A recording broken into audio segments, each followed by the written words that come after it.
Let's just breathe. Are we recording? Oh. Do I look fat? Do I look fat in this? Okay.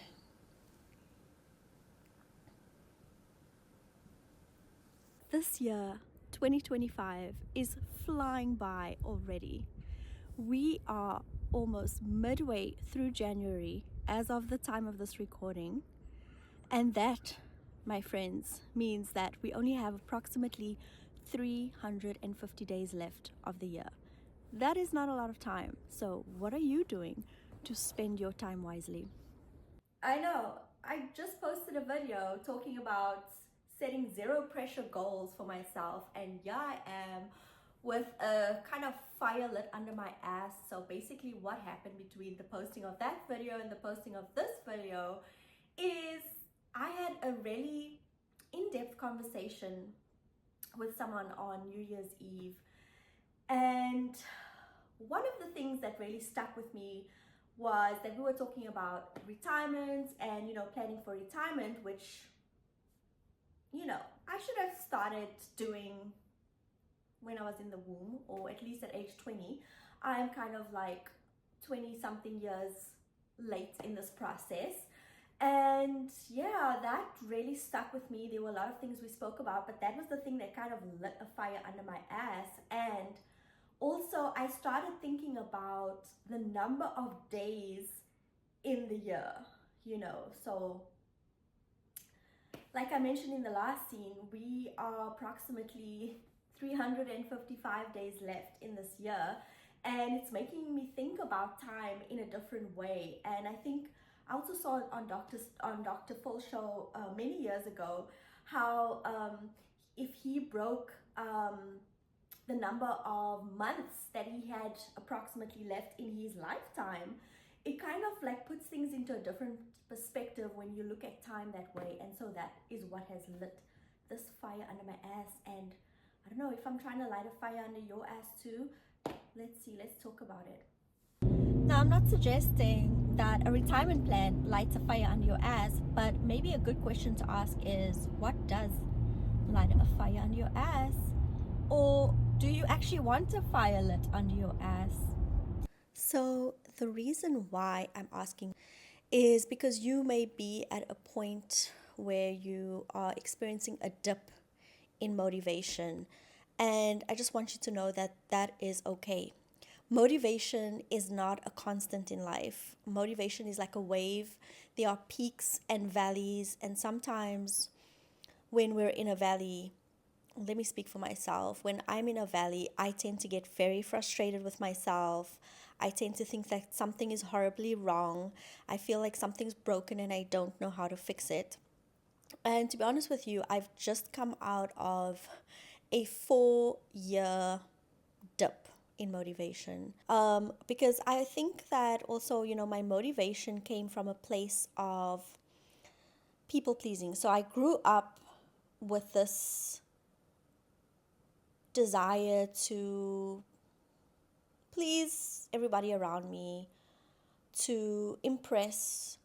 And so, even though I was a very goal oriented person, always striving for more, always striving to be the best or to be better, it came from a place of wanting to impress other people. And I think at the end of completing my master's degree, when I realized that I didn't want to be a therapist, I also had to go on this journey of self-discovery to find out what it was that I wanted to do.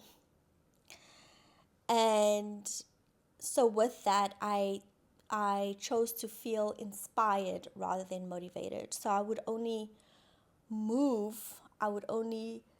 create and do when I felt pulled to do something. But I want to say that it's okay to feel demotivated. And something that I'm learning a lot, a characteristic that has become really useful to overcome a lot of things in life, and I spoke about this in my video on perfectionism and procrastination, and that is developing a sense of self-compassion. allowing yourself grace in those moments where you can't perform, allowing yourself grace and compassion in those moments where you don't want to perform, where you don't want to be driven. And I think that when you hit a slump, of demotivation, this is a good place to do 4 things that start with the letter R, and that is rest, reflect, reassess, and realign. I don't think it's efficient to push against the grain, to push against the resistance, because that's a lot of work. That's a lot of work. We are more productive when we are in the flow of things. And so I feel like depression and demotivation, both of those spaces are good points to rest and reevaluate what it is that our bodies are asking for, what it is that our souls are asking for, what it is, to stop and ask ourselves, what do I need right now? Do I need to reassess my goals? Do I need to restart, rethink, reevaluate?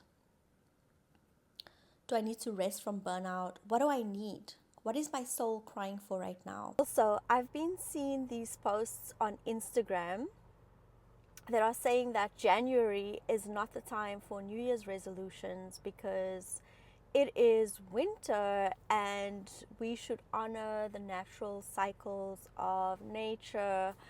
Winter is a time for hibernation and rest.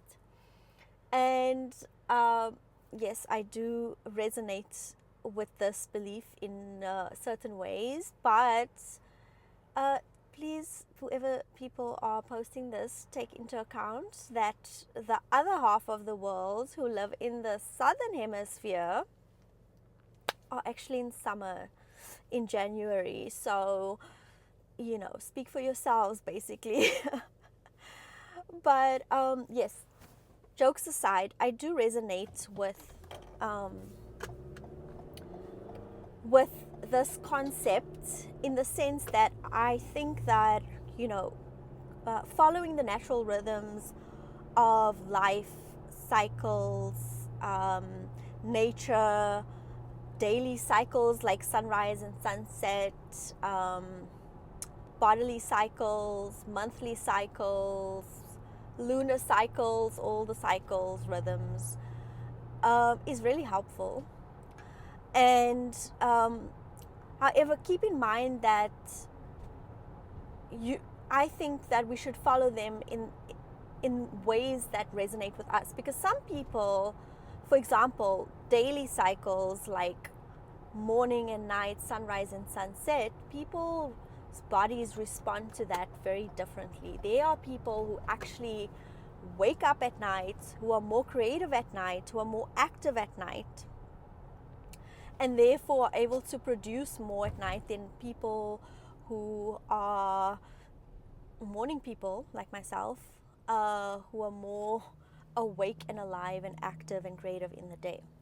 So use those cycles in ways that resonate with your own energy.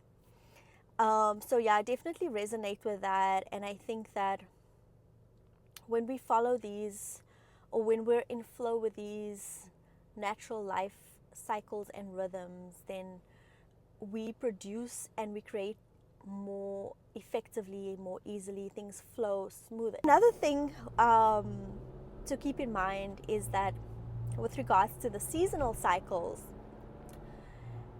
is that we are not bears or turtles who completely go to sleep during the winter months. We are human beings who actually have to get up every day and go to work and feed ourselves. So this is not to say that you shouldn't have any goals during the winter months, or you should be completely stagnant during the winter months. Winter months could be a good time for preparation work, getting ready to take action in the summer. A good example of this would be for someone who wants to write a book. Maybe the writing part of the journey takes place during the winter months because it's a nice time to cozy up with your book or your laptop and a blanket and a cup of soup or a hot cup of coffee, and take advantage of the coziness that the environment is providing for us. And maybe then during the summer months, this is when we can take advantage of putting things into action, like getting the book published, marketing, putting yourself out there. These are the active months that we can take the opportunity to be in alignment with those outside forces, rhythms, and cycles. So something else I was thinking about, especially during the time where I started feeling demotivated and questioning, what the cause was, whether it was related to my age, because now I was just like a whole lot older, and I was wondering if age had anything to do with it, and whether it does or not. I do think that our motivation changes as we progress through the stages of life, and it makes me think about Erik Erikson's stage theory of development. Not that he specifically, not that his theory has to do with motivation, but I'm simply applying motivation to his stage theory.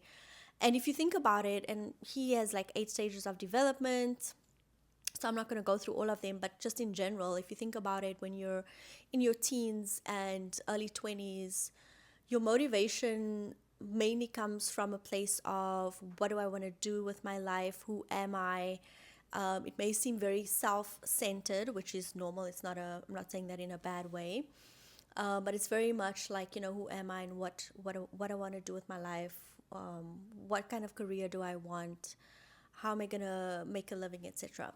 And then in your, let's say, mid-20s, 30s, even early 40s, you're finding a life partner, starting a family, and again, your motivation changes in the sense that, like, how do I take care of my family? How do I contribute to this extension of myself?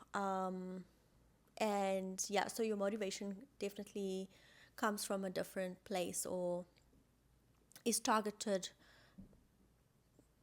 outside of yourself. Not only, it's not very self-centered, it's more like family focused.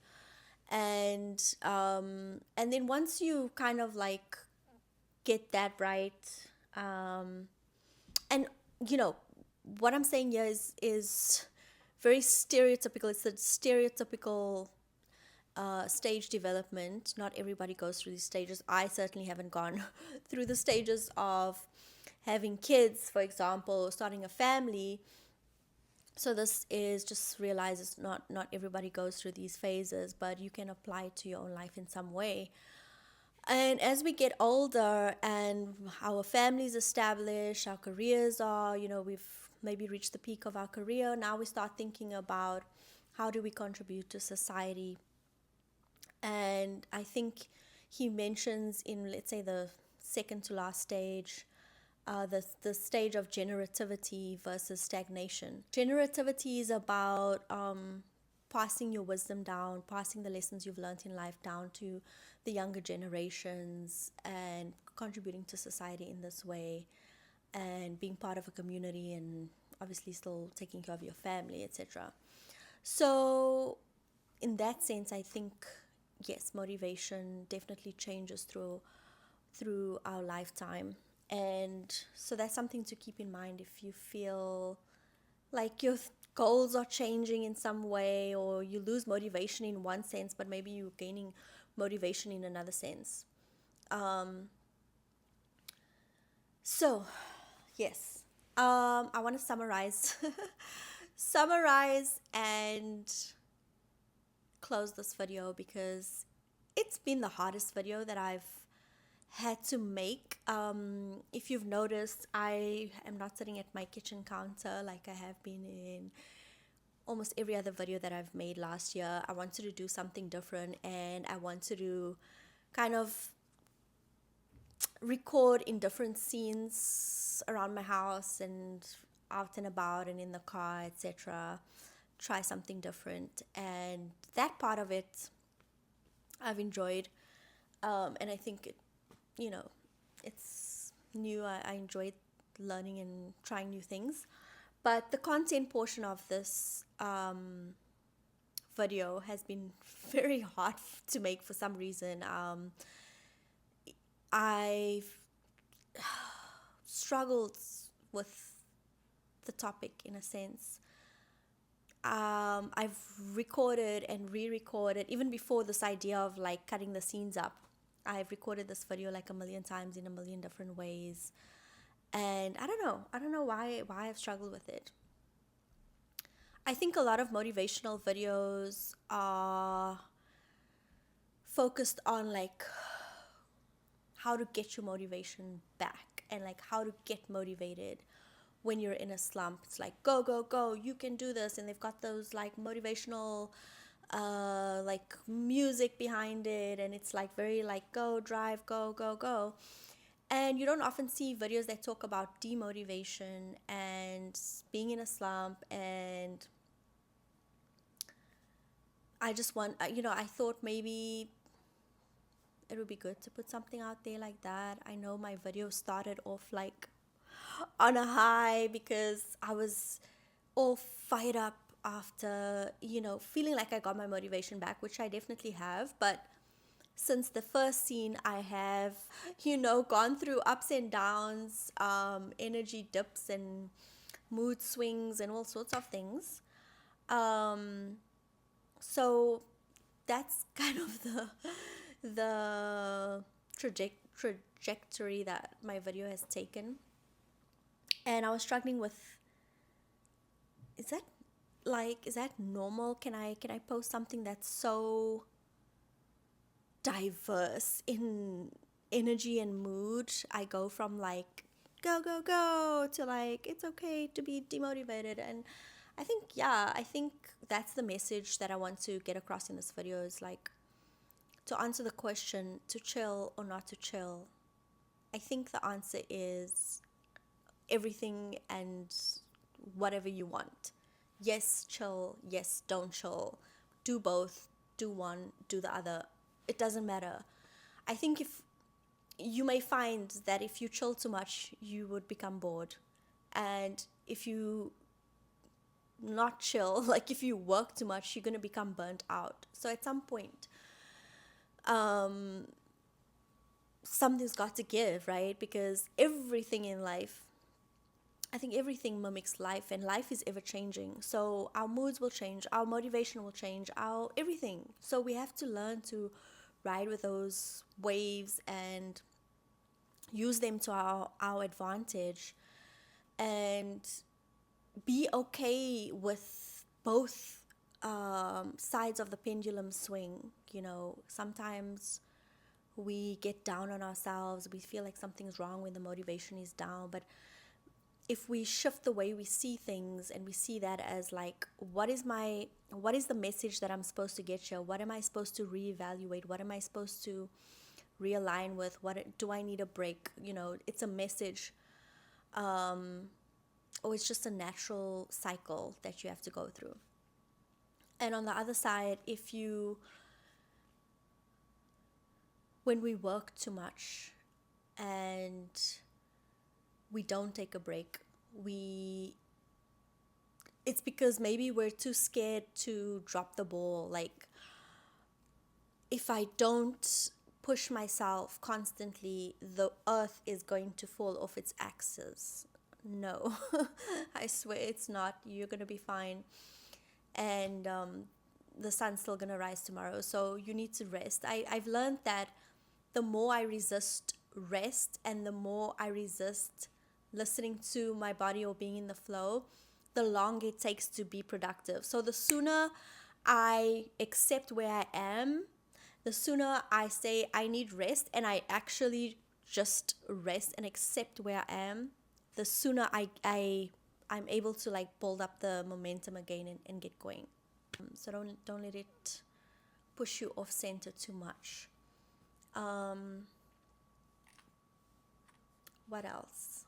I want to make sure I say everything so that I do not have to re-record this video again.